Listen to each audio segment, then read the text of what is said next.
create a custom menu with Wix.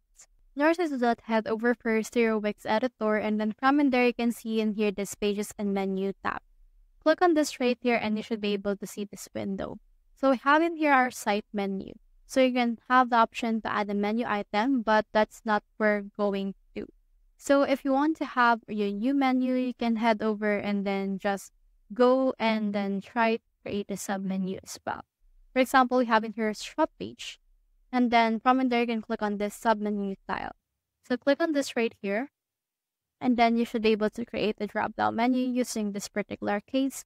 And then this will serve as your custom menu. So for example, we have in here this drop-down. So you have, and you can also drag items for this drop-down as well.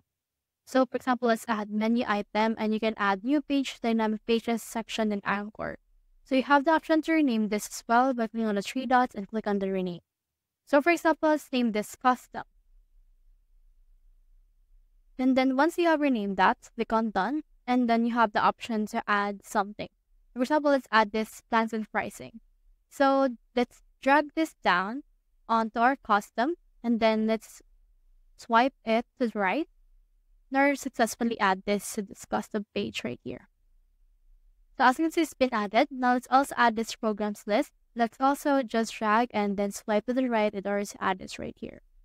Now it will actually show in here as well. So let's also add the contact right here.